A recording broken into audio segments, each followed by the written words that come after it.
අපි ගිය සතියේ සාකච්ඡා කරගෙන ආවා ජීවයේ රසායනික පදනම කියන කොටස. ඔබට මතක ඇති ජීවයේ රසායනික පදනම යටතේ අපි ගිය සතියේ සාකච්ඡා කරා පෘථුවියේ කබොල මත ස්වභාවිකව මූලද්‍රව්‍ය 92ක් තියෙනවා කියලා. පෘථුවියේ කබොල මත ස්වභාවිකව මූලද්‍රව්‍ය 92ක් තියෙනවා. ඒ අතරින් අපේ ජීවී දේහ හදන්න මූලද්‍රව්‍ය 25ක් පමණ දායක වෙනවා කියලා අපි සාකච්ඡා කරා. ඒ අතරින් වැඩිම ප්‍රමාණයකින් අන්තර්ගත වෙන්නේ CHON කියන මූලද්‍රව්‍ය 4 කියලා කතා කරා. ඊට අමතරව තවත් මූලද්‍රව්‍ය ලැයිස්තුවක් අපි සාකච්ඡා කරා ජීවී දේහවල තියෙන මූලද්‍රව්‍ය හැටියට. ඊළඟට අපි කිව්වා මේවා අතරින් මේ මූලද්‍රව්‍ය අතරින් සමහර ඒවා අධිමාත්‍ර මූලද්‍රව්‍ය හැටියට තියෙනවා. ඒ කියන්නේ විශාල වශයෙන් තියෙනවා. සමහර ඒවා අංශු මාත්‍ර මූලද්‍රව්‍ය හැටියට තියෙනවා කියලා මතක් කරා. හැබැයි අධිමාත්‍ර මූලද්‍රව්‍ය වුණත් අංශු මාත්‍ර මූලද්‍රව්‍ය වුණත් ඒවා ජීවී දේහයේ පැවැත්මට අත්‍යවශ්‍ය නිසා අපි ඒවට අවශ්‍යක මූලද්‍රව්‍ය කියලා කිව්වා. අවශ්‍යක මූලද්‍රව්‍ය. මේ කොටස් අපි ගිය සතියේ සාකච්ඡා කරා. ඊළඟට අපි කිව්වා මේ වගේ මූලද්‍රව්‍ය එකතු වෙලා හැදෙනවා සංයෝග. මූලද්‍රව්‍ය එකතු වෙලා ගොඩනගෙනවා කියලා කිව්වා සංයෝග. මේ සංයෝග අපි ප්‍රධාන කොටස් දෙකකට බෙදුවා ගිය සතියේ. මේ සංයෝග ගිය සතියේ අපි ප්‍රධාන කොටස් දෙකකට බෙදුවා. එක වර්ගයකට අපි කිව්වා කාබනික සංයෝග කියලා. තවත් වර්ගයකට අපි කිව්වා අකාබනික සංයෝග. කාබනික සංයෝග සහ අකාබනික සංයෝග කියලා. ඊළඟට මේ කාබනික සංයෝග කියන්නේ කාබන් අන්තර්ගත වෙන ඒ වගේම සංයෝගයේ ගුණ කාබන් මත තීරණය වන සංයෝග කියලා කිව්වා. අකාබනික සංයෝග කියලා කියන්නේ කාබන් අඩංගු නොවන සංයෝගයේ ගුණ කාබන් මත තීරණය නොවන මූලද්‍රව්‍ය. මේවා ගැන කතා කරා අපි. ඊළඟට අපිට ඉගෙන ගන්න තියෙනවා කියලා කිව්වා මේ වගේ කාබනික සංයෝග ප්‍රධාන කාණ්ඩ 4ක් පිළිබඳව.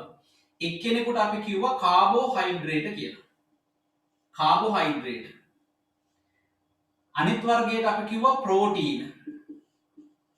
අනිත් වර්ගයට අපි කිව්වා නියුක්ලියික් අම්ල. නියුක්ලියික් අම්ල. නැත්නම් න්‍යෂ්ටික අම්ල. අනිත් වර්ගයට අපි කිව්වා ලිපිඩ. මේ වගේ ප්‍රධාන කාබනික සංයෝග 4ක් පිළිබඳව ඉගෙන ගන්න තියෙනවා කියලා කිව්වා. ඒ වගේම ඊට අමතරව උපකාබනික සංයෝග විදිහට විටමින්, එන්සයිම, හෝමෝන මෙන්න මේ වගේ දේවලුත් තියෙනවා කියලා මතක් කිරීමක් කරා. අකාබනික සංයෝග විදිහට ප්‍රධාන වශයෙන්ම කතා කරන්න තියෙන්නේ ජලය සහ ඛනිජ ලවණ පිළිබඳව කියලා කිව්වා. ඊට අමතරව තවත් අකාබනික සංයෝග කාණ්ඩ කීපයක් පිළිබඳව අපි ගිය සතියේ පොඩ්ඩක් සටහන් කරගත්තා. පැහැදිලිනේ? හරි. ඊට පස්සේ මගේ මතක විදිහට අපි අන්තිමට මගේ මතකයේ නිවැරදි නම් අපි අන්තිමට සාකච්ඡා කරා මට අපි අන්තිමට සාකච්ඡා කරගෙන ගියා මිනිත්තුවක් දෙන්න. හරි පුතේ. එතකොට අපි මෙන්න මේ කොටස් ටික ගිය සතියේ සාකච්ඡා කරගෙන ගියා. මට මතකයි එහෙම කතා කරගෙන ගිහිල්ලා අපි ලියාගත්ත මාතෘකාව කාබෝහයිඩ්‍රේට් පිළිබඳව මේක ලියාගන්න කියලා කිව්වා වගේ මතකයි. එහෙම කිව්වද? ඔව්ද නැද්ද? කොයි ඉන්න අයද කාටවත්?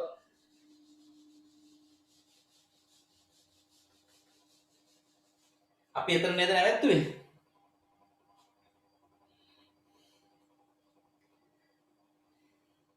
කාබෝහයිඩ්‍රේට් කියලා මාතෘකාව ලියාගන්න කිව්වේ නෑ සර්. එහෙම කිව්වේ නෑ. එහෙම කිව්වේ නැද්ද? හරි එහෙනම් ලියාගන්න එපා. ලියාගන්න නැතුව ඉන්න කිව්වේ නැත්තම්. හරි නේද?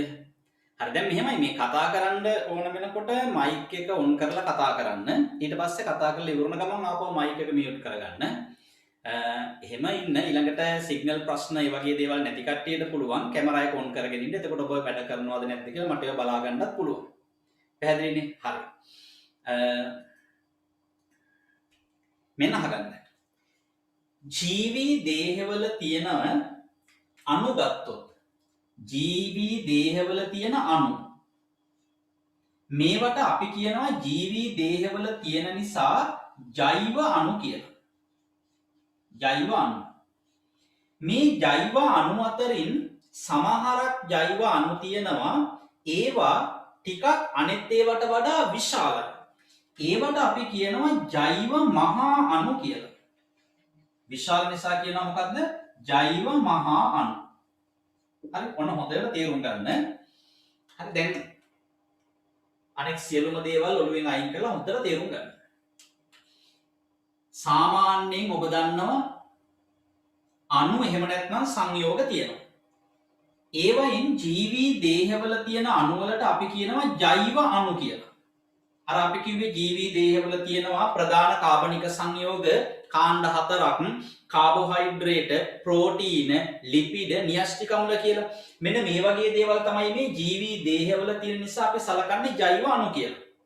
මේක තේරුම් ගන්න මහා අමාරු දෙයක් නෑ. සාමාන්‍යයෙන් තියෙනවා අණු එහෙම නැත්නම් සංයෝග ඒ අතරින් සියල්ලම ජීවී දේහවල නෑනේ. ජීවී දේහවල තියෙන ඒවට කියනවා මොනවා කියලාද? ජෛව අණු කියලා. ජෛව අණු කියලා. ඊළඟට ඒ ජෛව අණු අතර සමහර ඒවා තියෙනවා ඒවා ටිකක් විශාලයි. ඒවට අපි කියනවා ජෛව මහා අණු. අනිත් ඒවා වගේ නෙවෙයි ඒවා ටිකක් ස්කන්ධයෙන් වැඩි විශාලයි. අපි ඒවට කියනවා ජෛව මහා අණු කියලා. ජෛව මහා අණු. දැන් හොඳට මේක අහගන්න. අපි කිව්වා අපිට ඉගෙන ගන්න තියෙනවා කියලා කාබෝහයිඩ්‍රේට පිළිබඳව. කාබෝහයිඩ්‍රේට පිළිබඳව. හරිද? ඔය කාබෝහයිඩ්‍රේට වල ප්‍රධාන කොටස් තුනක් තියෙනවා මෙන්න මෙහෙම. එක්කෙනෙක් මොනොසැකරයිඩ්.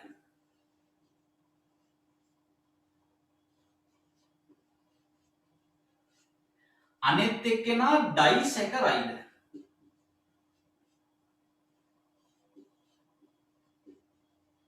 අනෙත් එක්කෙනා පොලිසැකරයිඩ්.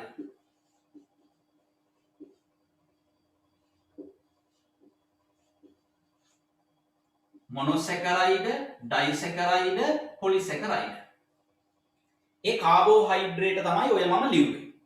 ඊළඟට අපි ඉගෙන ගන්න ඕන තව එක්කෙනෙක් තමයි ලිපිඩ කියලා කියන්නේ. කාබෝහයිඩ්‍රේට කියන්නේ ප්‍රධාන කාබනික සංයෝගාකාරයක්, ලිපිඩ කියන්නේ ප්‍රධාන කාබනික සංයෝගාකාරයක්. මේ මොනොසැකරයිඩ, ඩයිසැකරයිඩ, පොලිසැකරයිඩ කියලා කියන්නේ කාබෝහයිඩ්‍රේට වල තියෙන එක කාණ්ඩයක් තමයි මොනොසැකරයිඩ, අනිත් කාණ්ඩය ඩයිසැකරයිඩ, අනිත් කාණ්ඩය පොලිසැකරයිඩ. ඕවා ගැන අපි දැන් කතා කරනවා. හරි. ඊළඟ කාණ්ඩය ලිපිඩ. ආය අපිට ඉගෙන ගන්න ඉන්නවා එක්කෙනෙක් ප්‍රෝටීන. ප්‍රෝටීන. තව කෙනෙක් ඉන්නවා නියුක්ලියික් අම්ල නැත්නම් න්‍යෂ්ටික අම්ල. නියුක්ලියික් අම්ල නැත්නම් න්‍යෂ්ටික අම්ල. ඔන්න.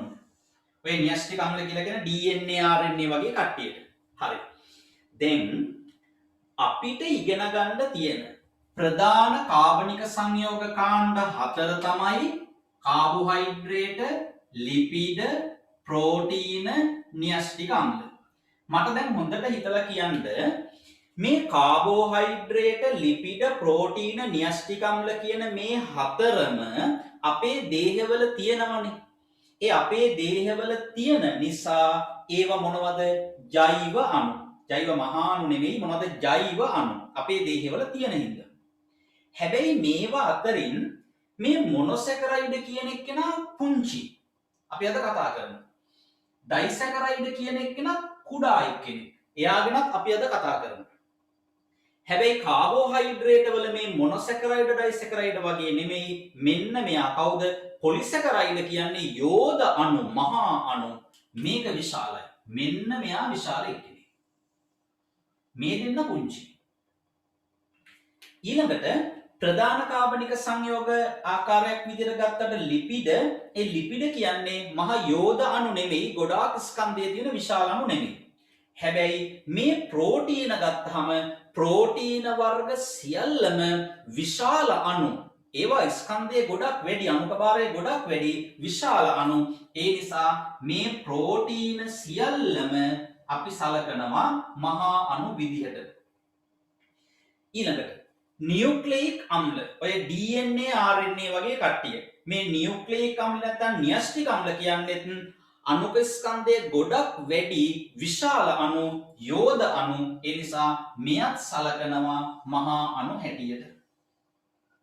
ඔන්න දැන් හොඳට මේ වෙලාවෙම පාඩම් කරගන්න ආයේ පස්සේ පාඩම් කරන්න මුකුත් තියාගන්න එපා. මොකද්ද? අණු එහෙම නැත්නම් සංයෝග හැදෙන ආකාරය අපි ගිය සතියේ කිව්වා පියවරෙන් පියවර මෙහෙම තමයි එන්නේ. උපපරමාණු අංශ වලින් පරමාණු නිර්මාණය වෙනවා. පරමාණු වලින් අණු එහෙම නැත්නම් සංයෝග නිර්මාණය වෙනවා. එහෙම කියලා අපි පොඩි කතාවක් කියාගෙන ආවා. ඒ අණු එහෙම නැත්නම් සංයෝග විදියට තමයි කාබෝහයිඩ්‍රේට, ලිපිඩ, ප්‍රෝටීන, න්‍යෂ්ටික අම්ල, ජලය, විටමින්, හෝමෝන මේ ඔක්කොම අපි සලකන්නේ. ඒව අතරින් ජීවී දේහවල තියෙන ප්‍රධාන කාබනික සංයෝගාකාර හතරක් තමයි කාබෝහයිඩ්‍රේට, ලිපිඩ, ප්‍රෝටීන සහ නියුක්ලියික් අම්ල එහෙම නැත්නම් න්‍යෂ්ටික අම්ල. මෙන්න මේ අය මේ ඔක්කොම ජීවී දේහවල ඉන්න හින්දා අපි එයාලට කියනවා මොකක් කියලාද? ජෛව අණු කියලා. පැහැදිලිද? අපි එයාලට කියනවා ජෛව අණු කියලා. ඒ ජෛව අණු අතරේ මොනොසැකරයිඩ, ඩයිසැකරයිඩ සහ ලිපිඩ කියන කට්ටිය කුඩා අණු. පොලිසැකරයිඩ, ප්‍රෝටීන, නියුක්ලියික් අම්ල කියන මෙන්න මේ තුන් දෙනා ස්කන්ධය ගොඩක් වැඩි විශාල අණු බහු අවයවික කියලා අපි ඉගෙන ගන්නවා. ඒ නිසා පොලිසැකරයිඩ, ප්‍රෝටීන සහ නියුක්ලියික් අම්ල අපි සලකනවා ජෛව මහා අණු විදිහට. හරිනේ. දැන් මේ කතාව මම කිව්වේ අපි ඉස්සරහදී පාඩම කරගෙන යනකොට මැදදී වචනයක් කියනවා බහු අවයවීකරණය වෙනවා කියලා. බහු අවයවික කියලා වචනයක් කියනවා. අපි එතෙන්දී කියනවා මේ බහු අවයවීකරණය වීමෙන් ඇතිවන සංයෝග මහා අණු කියලා මැදදී කියනවා. ඕක මැදදී කිව්වොත් එකපාරටම තේරුම් ගන්න අමාරු නිසායි මම පාඩමේ කාබෝහයිඩ්‍රේට් වලට ප්‍රවේශ වෙන්න කලින් මේ කතාව කියලා ඉන්නේ. හරිද? දැන් එහෙනම් තව එක සැරයක් ඔළුවට දාගන්න අණු එහෙම නැත්නම් සංයෝග අතරේ ජීවී දේහ තුල තියෙන අණු වලට කියනවා මොනවා කියලාද? ජෛව අණු කියලා. ඒ ජෛව අණු අතරින් ස්කන්ධය ගොඩක් වැඩි විශාල අණු වලට තමයි කියන්නේ ජෛව මහා අණු. ජෛව මහා අණු විදිහට තියෙන්නේ හරියටම තුන් දෙනයි. සියලුම නියුක්ලියික් අම්ල, සියලුම ප්‍රෝටීන, සියලුම කාබෝහයිඩ්‍රේටද? නෑ. කාබෝහයිඩ්‍රේට් අතරින් කවුරු විතරයිද? පොලිසැකරයිඩ විතරයි. එහෙමනම් පොලිසැකරයිඩ, ප්‍රෝටීන, නියුක්ලියික් අම්ල අපි සලකනවා මොනවා හැටියද? ජීවී දේහවල තියෙන මහා අණු හෙවත් ජෛව මහා අණු විදිහට. ඒ නිසා හැමෝම දැන් මාතෘකාවක් ලියාගන්න ජෛව මහා අණු. මාතෘකාවක් ලියන්න ජෛව මහා අණු.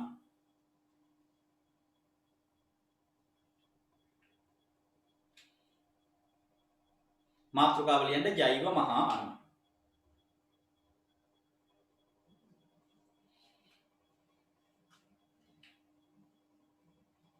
පස්සේ සම්බන්ධ වුණාට ගැටලුවක් නැහැ. අපි දැන් තමයි ලියන්න පටන් ගන්නෙ. ඒ නිසා නෝට් එක සම්පූර්ණ කරගන්න. හරි, ජෛව මහා අණු මාතෘකාව ලියුවානේ. හරි. ඒ අර්ථය ලියන්න ජීවී දේහ තුල පවතින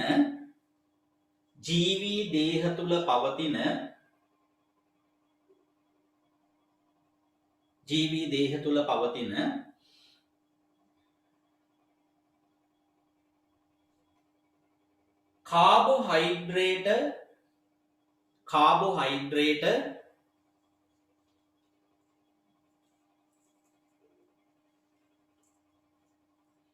කමාදාලා ලියන්න ලිපිඩ ප්‍රෝටීන කමාදම්මින් ලියන්න ප්‍රෝටීන නියුක්ලියික් අම්ල කාබෝහයිඩ්‍රේට ලිපිඩ ප්‍රෝටීන නියුක්ලියික් අම්ල ජෛව අණු ලෙස සලකයි. ජෛව අණු ලෙස සලකයි.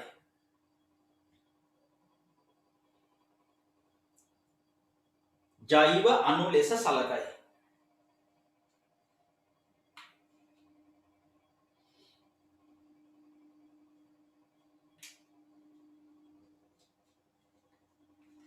ඊළඟට තරුවක් දාලා ලියන්න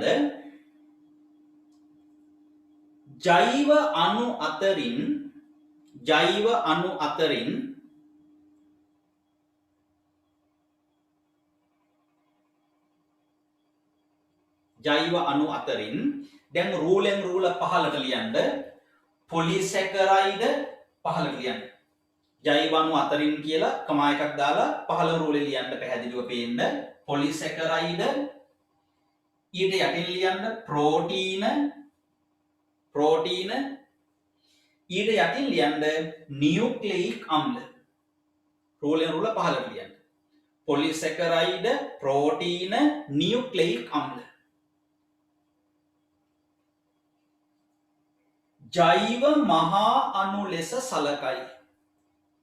ජෛව මහා අණු ලෙස සලකයි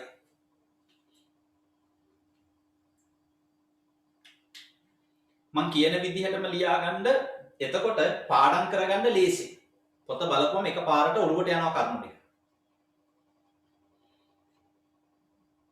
පොලිසැකරයිඩ් ප්‍රෝටීන නියුක්ලියික් අම්ල ජෛව මහා අණු ලෙස සලකයි හරි තව එක කරුණක් විතරක් ලියමු පහලින් තව තරුවක් දාලා ලියන්න ජෛව මහා අණු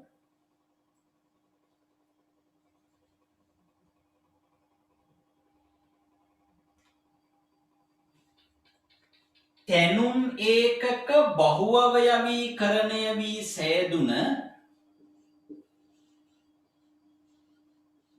තැනුම් ඒකක බහුඅවයවීකරණය වී සෑදුන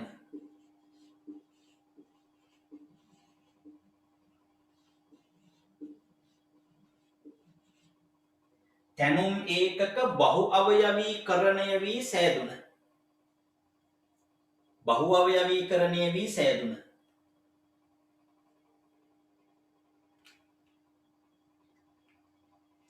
අනුක ස්කන්ධය සාපේක්ෂ අනුක ස්කන්ධය කියන කොයි කියන්නේ අනුක ස්කන්ධය නැත්නම් සාපේක්ෂ අනුක ස්කන්ධය තැනුම් මේකක බහුඅවයවීකරණය වී සෑදුන අනුක ස්කන්ධය ඉතා ඉහළ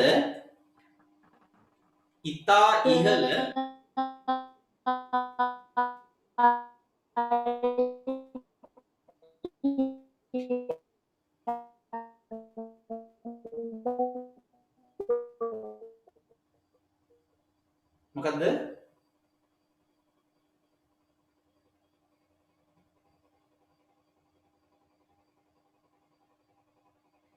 හරි අනුක ස්කන්ධය ඉතා ඉහළ සංයෝග වේ අනුක ස්කන්ධය ඉතා ඉහළ සංයෝග වේ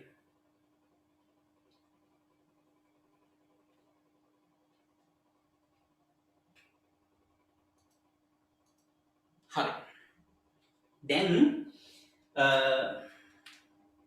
ඒ කතාව ටික ඉවරයි දැන් ඔයාලට මෙතන මම වැඩි විස්තර කරේ නැහැ මෙන්න මේ වචනේ මේ තියෙන්නේ මොකද්ද බහුඅවයවීකරණය ඒ බහුඅවයවීකරණය කියන වචනේ වැඩි විස්තර කරේ නැහැ නමුත් මේ ඒක ඉදිරියේදී විස්තර කරනවා ඒ නිසා ඒක ගැන මුකුත් හිතන්න එපා දැන් ওই ටික හරි දැන් අපි එහෙනම් ලියමු ලොකු මාතෘකාවක් ලියන්න ලොකු මාතෘකාවක් කාබෝහයිඩ්‍රේට්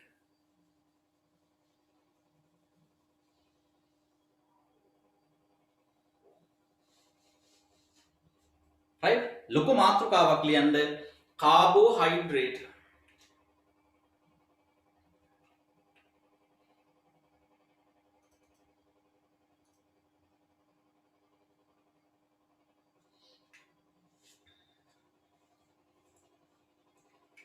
හරි අහගන්න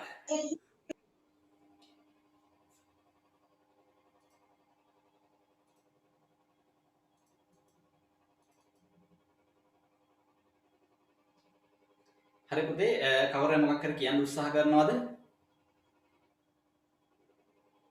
නෑ නේද හොඳයි ඔයාලට මේ මොන හරි ගැටලුවක් තියෙනවා නම් මේ ඒක හැකිනම් chat එකට එවන්නත් පුළුවන් ප්‍රශ්නයක් වගේ මතුවුනොත් ඒක chat එකට එවන්නත් පුළුවන් එහෙම නැත්නම් පාඩමට බාධා නොවෙන්න ඇහුවා වුණත් ප්‍රශ්නයක් නැහැ.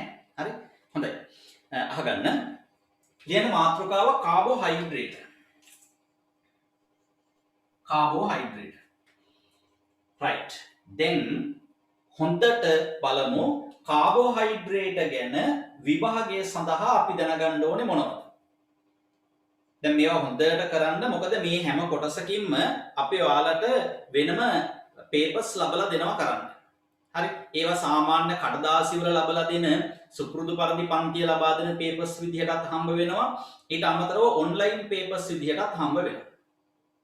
හරි එතකොට කෙලින්ම ඒ වෙලාවෙම ඔබට උත්තර දෙන්න තියෙන්නේ අවසානයේ ලකුණු ඒ වෙලාවෙම ගන්න පුළුවන්. ඒ ක්‍රම දෙකටම ලැබෙනවා. හරි? ඒ නිසා මේවා අපි දවස් හෙට පාඩම් කරන්නම් අනිත් පාඩම් කරන්නම් කී ඉන්න එපා.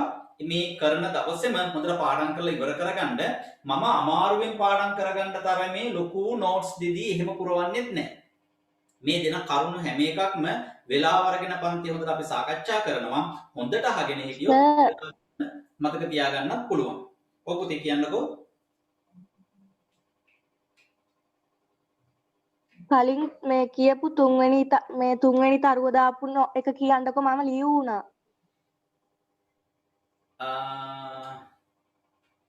තුන්වෙනි කරුණ ඒ කියන්නේ අපි මේ ලියපු කෙනෙකුට කියන්න කිව්වද මම නෝට් එකක් බලාගෙන නෙවෙයි පුතේ කියන්නේ. කවුරුද මේ තුන්වෙනි කරුණ නෝට් එක ලියපු එක්කෙනෙක් කියන්නේ? තරුෂි ලිව්වද? ඊශාන ලිව්වද? කවුරුද කියන්නේ?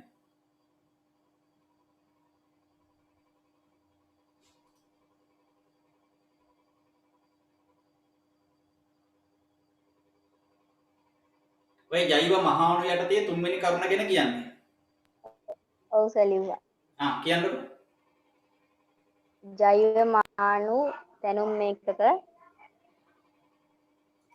ජෛව මහා අණු බහු අවයවීකරණය වී සෑදුන හරි මම කියන්න. හරි.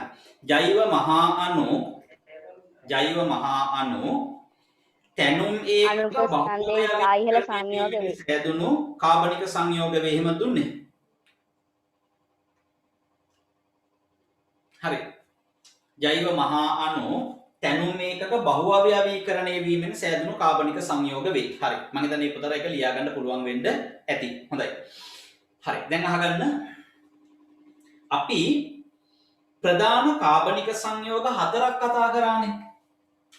හතරක් ගැන දැන් දල වශයෙන් අපි කිව්වනේ. එක්කෙනෙක්නේ කාබෝහයිඩ්‍රේට්, අනෙත් එක්කෙනා ප්‍රෝටීන, අනෙත් එක්කෙනා ලිපිඩ, අනෙත් එක්කෙනා නියස්ටික අම්ල. ඔන්න. හරි. මෙන්න බලන්න. මේ ප්‍රධාන කාබනික සංයෝග කාණ්ඩ හතරෙන් ආකාර හතරෙන් මිහිපිට කියලා අදහස් කරන්නේ මේ පෘථුවියේ මිහිපිට. මේ මහ පොළොවේ වැඩියෙන්ම තියෙන්නේ කාබෝහයිඩ්‍රේට්. දැන් මතකද අපි ගිය සතියේ කිව්වා සංයෝගයක් විදියට වැඩියෙන්ම තියෙන්නේ ජලය. හැබැයි ජලය කාබනික සංයෝගයක්ද අකාබනික සංයෝගයක්ද? ජලය කියන්නේ අකාබනික සංයෝගයක්. අපි ගිය සතියේ නෝට් එකේ අවසානයේ මට මතකයි ලියාගත්තා. දැන් අපි කතා කරන්නේ කාබනික සංයෝගනේ. මේ කාබනික සංයෝගාකාර හතර අතරින් වැඩියෙන්ම තියෙන එකනා තමයි කවුද? කාබෝහයිඩ්‍රේට්. වැඩියෙන්ම තියෙන්නේ කාබෝහයිඩ්‍රේට්. ඒ කියන්නේ අපි කාබෝහයිඩ්‍රේට් යටතේ දැනගන්න ඕන පළවෙනි කරුණ තමයි මිහිපිට තියෙන සුලභතම කාබනික සංයෝගාකාරය තමයි කාබෝහයිඩ්‍රේට් කියලා කියන්නේ. ඊළඟට මේ කාබෝහයිඩ්‍රේට් කියන එක්කෙනා හැදිලා තියෙන්නේ මූලද්‍රව්‍ය තුනකින්. Carbon, hydrogen, oxygen. Carbon, hydrogen, oxygen. ඔන්න. මෙන්න මේ තුන් දෙනාගෙන් තමයි කාබෝහයිඩ්‍රේට් හැදිලා තියෙන්නේ. ඊළඟට කාබෝහයිඩ්‍රේට් හැදෙනකොට මේ කාබන්, හයිඩ්‍රජන්, ඔක්සිජන් කියන තුන් දෙනා සම්බන්ධ වෙන්නේ මෙන්න මේ විදිහට. CX H2O Y. ඔන්න ඔහම ප්‍රමාණයකින්. ඒ කියන්නේ කාබන් X යම් ප්‍රමාණයකින්. ඒව මම ඉස්සරහට කියලා දෙන්නම්. H2O Y ප්‍රමාණයකින්. මේක විස්තර කරලා ලියුවොත් මේ වගේ. කාබන් X ප්‍රමාණයක් කියන එක මෙහෙම්ම ලියන්න පුළුවන් CX කියලා. කාබන් X ප්‍රමාණය. මෙන්න මේ වරහණකින් අදහස් කරන්නේ ඊට පිටින් තියෙන සංඛ්‍යාවෙන් ಗುಣ වෙනවා කියන එක. මෙතන හයිඩ්‍රජන් 2යි. හයිඩ්‍රජන් 2යි වරහණට පිටින් ඉන්නවා Y. එහෙනම් H 2 වැඩි කිරීම Y. ඒ කියන්නේ 2y. ඔන්න. ඔක්සිජන් ළඟ මුකුත් ලියලා නැහැ කියලා කියන්නේ එක තියෙනවා කියලා හිතන්න. වරහණෙන් අදහස් කරන්නේ ಗುಣ වෙන එක. ඔක්සිජන් එක ගුණ කිරීම y. එකවරක් y කියන්නේ y. ඔක්සිජන් y ඔන්න. දැන් මේක දිහා නෙමෙයි අරක දිහා බලන්න. CX H2y OY.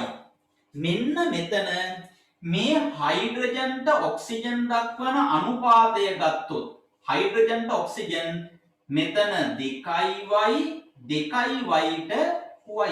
මේ පැත්තේ y තියෙනවා. දෙපැත්තම බෙදුවොත් එහෙම y වලින් මේ y ඉවත් වෙනවා. මේ පැත්තේ 2යි මේ පැත්තේ 1යි. මේ පැත්තේ y ඒවා 2යි මේ පැත්තේ y ඒවා 1යි. ඒ කියන්නේ මේ කාබෝහයිඩ්‍රේට වල හයිඩ්‍රජන් සහ ඔක්සිජන් සම්බන්ධ වෙලා තියෙන්නේ කීයට එක අනුපාතයෙන්ද? 2ට 1 අනුපාතයෙන්. ඔන්න දැන් ආයෙත් මම කියපු කරුණ. කාබෝහයිඩ්‍රේට කියලා කියන්නේ මිහිපිට මේ ලෝකෙ මිහිපිට සුලභතම වැඩියෙන්ම තියෙන කාබනික සංයෝග ආකාරය. එයා හැදිලා තියෙන්නේ මූලද්‍රව්‍ය තුනකින්. මොනවද මූලද්‍රව්‍ය තුන? කාබන්, හයිඩ්‍රජන් සහ oxygen. Carbon, hydrogen, oxygen. Carbon, hydrogen, oxygen සම්බන්ධ වෙන සංයුතිය සැලකුවොත් ඒ සංයුතිය කාබන් X ප්‍රමාණයක්. X කියන්නේ කිසියම් ඉලක්කමක්. අපි පස්සේ කතා කරමු. Hydrogen 2ක් oxygen 1ක්. ඒ කියන්නේ මේ ජලය වගේනේ H2O. අන්න ඒ වගේ ඒවා Y ප්‍රමාණයක්. Y කියන්නේ ඉලක්කමකින් කියවෙන සංඛ්‍යාවක්. මේක දිගෑරලා ලිව්වොත් එහෙම CX කියන එක එහෙම්මම ලිව්වා. H2O1යි වරහණට පිටතින් y තියෙන්නේ. ಗುಣ කරලා ලිව්වොත් H2yO1y. මෙතින් H2yO1y OY. එතකොට හයිඩ්‍රජන්ට ඔක්සිජන් දරන අනුපාතය මෙතන හයිඩ්‍රජන් 2y වෙනකොට ඔක්සිජන් y. ඒ කියන්නේ හයිඩ්‍රජන් 2කට ඔක්සිජන් 1යි. ඒ නිසා මේ ඕනම කාබෝහයිඩ්‍රේටයකට මිහිපිට තියෙනවා නම් කිසියම් කාබෝහයිඩ්‍රේටයක් ඒ ඕනම කාබෝහයිඩ්‍රේටයක අපි දැනගන්න ඕනේ දේ තමයි හයිඩ්‍රජන්ට ඔක්සිජන් 2ට 1 අනුපාතයෙන් අඩංගු වෙනවා කියන එක. පැහැදිලිනේ? ඔන්න එහෙනම් අපි කරුණු කීපයක් ගත්තා. මිහිපිට සුලභතම කාබනික සංයෝගයේ කාබෝහයිඩ්‍රේට. එයා හැදෙන්නේ කාබන්, හයිඩ්‍රජන්, ඔක්සිජන් කියන මූලද්‍රව්‍ය වලින්. ඒ හැදෙන සංයුතිය අපි එකතු කරලා ලිව්වොත් මෙන්න මේ සූත්‍රයට අනුව තමයි හැදෙන්නේ. CxH2O කියන සූත්‍රයට අනුව. මේ සූත්‍රයට අනුව ගත්තොත් මෙතන හයිඩ්‍රජන් දෙන්නෙකුට ඔක්සිජන් ඉන්නවා එකක්. ඒ නිසා ඕනම කාබෝහයිඩ්‍රේටයක හයිඩ්‍රජන්ට ඔක්සිජන් දරන අනුපාතය 2ට 1ක් වෙනවා. මෙන්න මේ අපි ලියපු බේමයා ඕනම කාබෝහයිඩ්‍රේටයක් සඳහා පොදු රසායනික සූත්‍රය වෙනවා. ඒ නිසා මේකට කියන්නේ කාබෝහයිඩ්‍රේට වල පොදු රසායනික සූත්‍රය. මේවා විභාගෙට ආයේ අඬ අහන්නේ. ආයේ දෙකක් නෑ හරිද? නියමයට අහනවා ලියන්නයි තියෙන්නේ. පැහැදිලිද? එකම කරුණක්වත් අයින් කරන්න දේවල් නෑ. හරි. අපි දැන් මේ ටික සටහන් කරගන්න අවශ්‍යයි. සටහන් කරගන්න ඕනේ. හරි. අපි ඉස්සරලාම ලියමු මාතෘකාව ලියන්න කාබෝහයිඩ්‍රේට. ඒ යටතේ තරුවක් දාලා රතු පෑනෙන් ලියන්න. රතු පෑනෙන් ලියන්න. ලියන්න.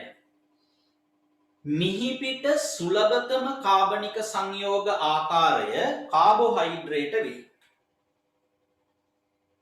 මිහිපිට සුලභතම කාබනික සංයෝග ආකාරය කාබෝහයිඩ්‍රේට වේ.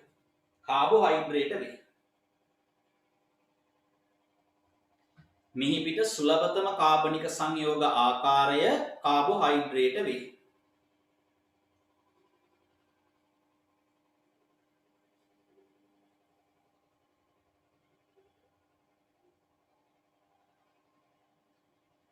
හරි.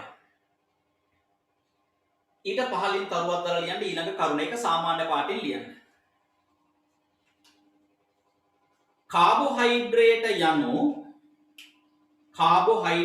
යනු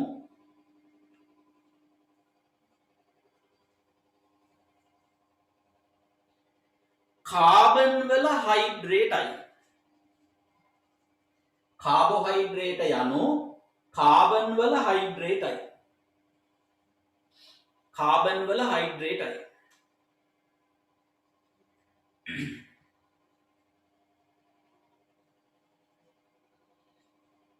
ඊළඟ කරුණ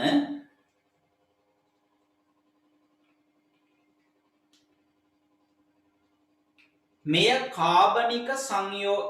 ප්‍රධාන කාබනික සංයෝග ආකාරයකි. මෙය ප්‍රධාන කාබනික සංයෝග ආකාරයකි.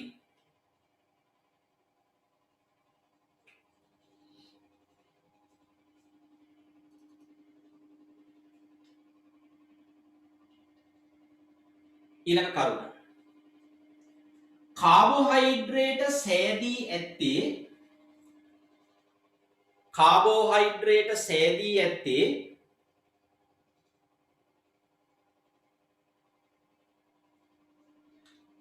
වචනෙන් ලියන්න කාබන්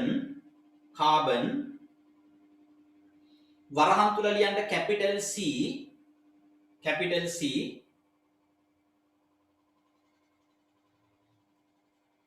කමා හයිඩ්‍රජන්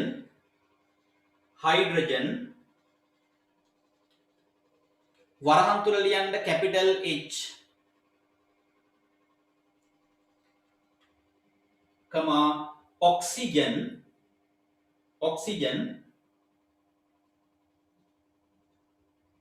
වරහන් තුල ලියන්න කැපිටල් O.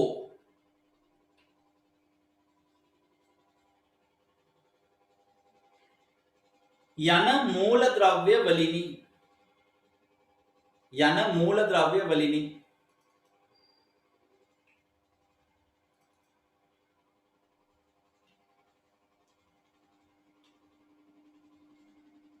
ඒකටම වෙනම පාටකින් ලියාගන්න එබැවින්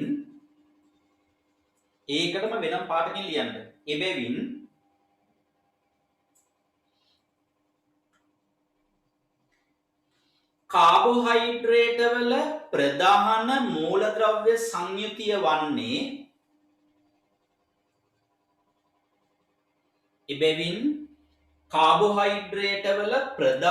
මූලද්‍රව්‍ය සංයුතිය වන්නේ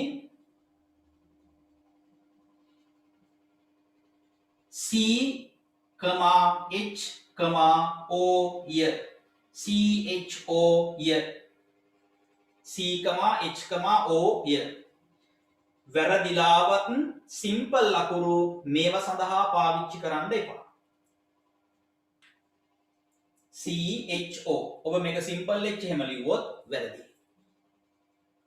හරිනේ? CHO මූලද්‍රව්‍ය සංයුතිය CHO ය.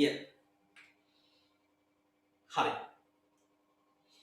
ඊළඟ කරුණ ලියන්න නැවතත් රතු පෑනෙන්න. කාබෝහයිඩ්‍රේට වල පොදු අණුක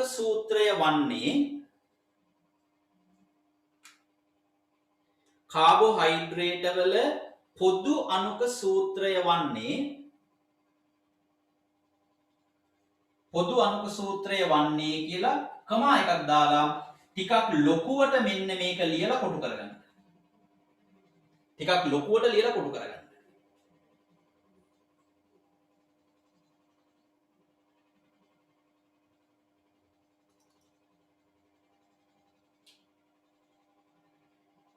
CX H2OY කොටු කරගන්න.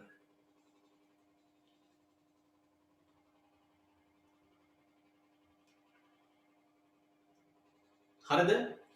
ඊළඟ කරුණ.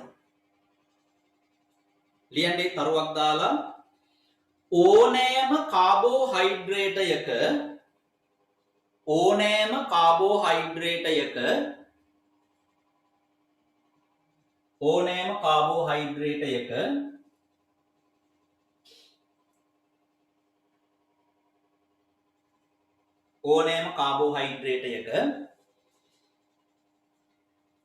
හයිඩ්‍රජන්ස් වචනේ ලියන්න. හයිඩ්‍රජන් සහ ඔක්සිජන් සංයෝජනය වන්නේ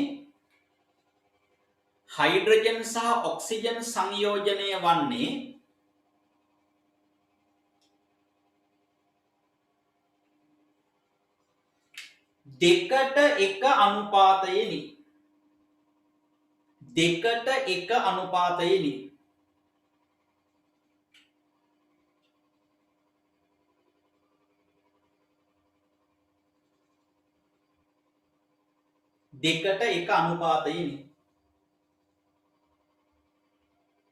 හරිද?